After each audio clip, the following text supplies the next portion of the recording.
Assalamualaikum teman-teman. Video ini merupakan lanjutan dari materi sebelumnya. Kali ini saya, Aam Kurniasih, sebagai penyaji 3 dari kelompok 8 akan menjelaskan tentang syarat-syarat kalimat efektif. Kalimat efektif memiliki 7 syarat, yaitu kesatuan gagasan, koherensi kalimat, kesejajaran, ketepatan pemilihan diksi, kehematan data, kelogisan, dan kecermatan tulisan.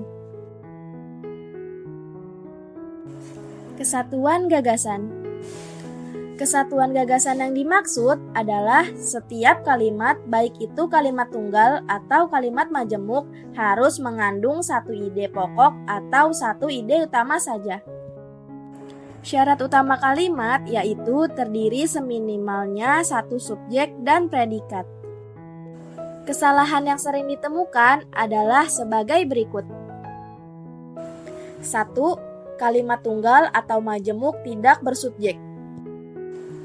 Umumnya, subjek berupa nomina atau kata benda.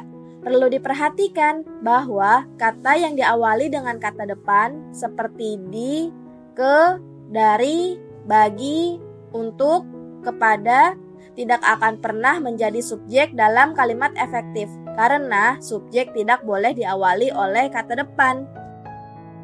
Contohnya, di samping rumput dapat memberikan leguminosa, baik legum yang tercampur pada rumput alam. Kalimat di atas tidak dijelaskan siapa yang dapat memberikan leguminosa. Kalimat di atas akan menjadi kalimat efektif jika ditambahkan subjek. Kalimat tersebut seharusnya, di samping memberi rumput, peternak dapat juga memberikan leguminosa, baik secara sengaja ditanam maupun legum yang tercampur pada rumput alam. 2. Kalimat tunggal dengan subjek ganda. Contohnya, tumbuhan yang sudah tua, jumlah pelepah dan anak daun lebih banyak. Kalimat tersebut memiliki 2 subjek, yaitu jumlah tumbuhan yang sudah tua dan jumlah pelepah dan anak daun, sehingga kalimat tersebut menjadi tidak efektif. Kalimat tersebut seharusnya jumlah pelepah dan anak daun tumbuhan yang sudah tua lebih banyak. 3. Kalimat yang tidak memiliki predikat. Contohnya, hormon insulin yang berfungsi menurunkan kadar gula dalam darah. Pada kalimat tersebut, predikat tidak boleh didahului oleh kata yang, karena kata yang dapat berfungsi sebagai penanda awal klausa keterangan dan dapat berfungsi sebagai konjungsi dalam kalimat majemuk. Kalimat tersebut seharusnya hormon insulin berfungsi menurunkan kadar gula dalam darah. 4. Kalimat dengan predikat ganda. Contohnya, peningkatan kesadaran, peningkatan belajar adalah merupakan salah satu cara mengurangi pengangguran. Pada kata adalah dan merupakan memiliki posisi yang sama, yaitu sebagai predikat. Peletakan predikat dalam kalimat tidak boleh berdampingan. Hal ini akan menyebabkan kalimat tersebut tidak jelas kesatuan gagasannya.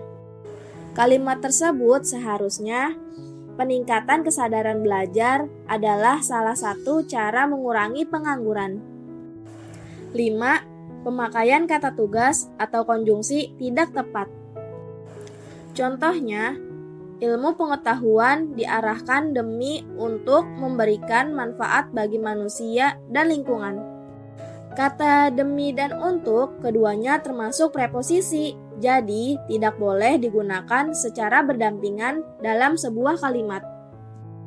Kalimat tersebut seharusnya ilmu pengetahuan diarahkan untuk memberikan manfaat bagi manusia dan lingkungan. Selanjutnya, koherensi kalimat. Koherensi kalimat adalah hubungan timbal balik yang benar di antara unsur pembentuk kalimat, yaitu antara subjek, predikat, objek, pelengkap, dan keterangan. Contohnya, orang yang terbiasa tinggal di daerah panas akan merasa tersiksa jika berada pagi hari di Pangelangan, Bandung. Kata berada selalu diikuti oleh kata yang menunjukkan tempat. Namun, di kalimat tersebut tidak tepat karena setelahnya diikuti dengan keterangan waktu.